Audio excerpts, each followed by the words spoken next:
à tous, cette année le Festival des Arts de Montréal-Nord s'invite chez vous.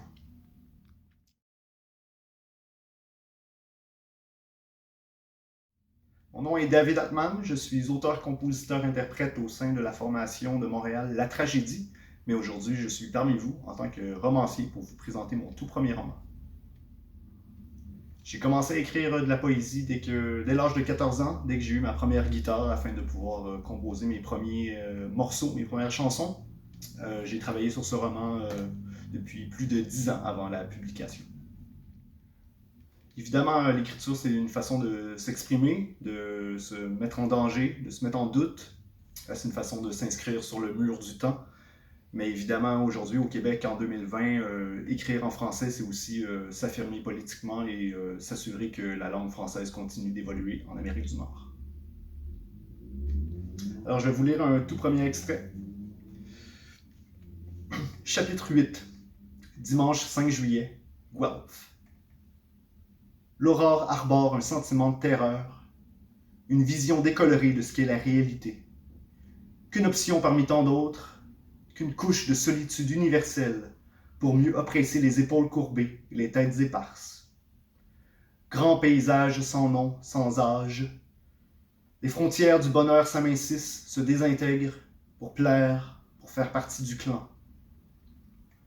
Tout est concentré sur la même rue, elle mène au pont.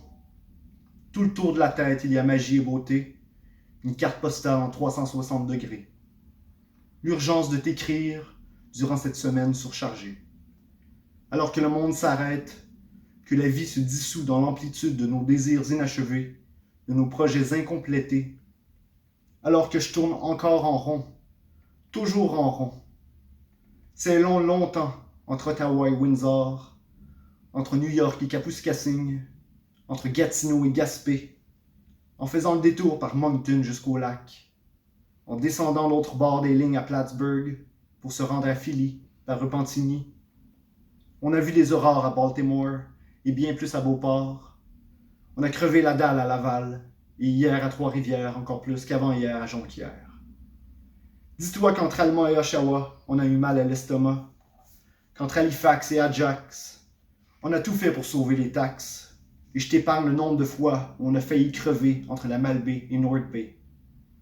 Alors que le monde s'arrête, nous, on tourne en rond, du point A vers le point A', du pareil au même, jamais pareil, avec ces petites distinctions et particularités qui finissent par se brouiller dans la mémoire et par devenir un amas de confusion. Je t'aime à la renverse, je tombe en amour avec toi chaque fois qu'on se quitte d'une folie passagère. Est-ce que ce serait déjà fini?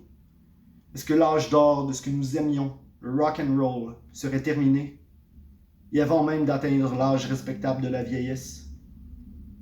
Meilleur que soi-même, nous pousser à bout pour en finir une bonne fois pour toutes, me lancer dans l'arène, faire comme si je savais ce que je faisais. Et faire comme si je t'aimais toujours. Comment pourrais-je aimer ton absence? Tu n'y es pas, tu n'es pas ici. Comment pourrais-je continuer à vivre ma vie sans toi?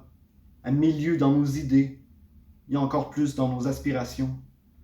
Je te préfère inatteignable, out of my league, loin. Merci.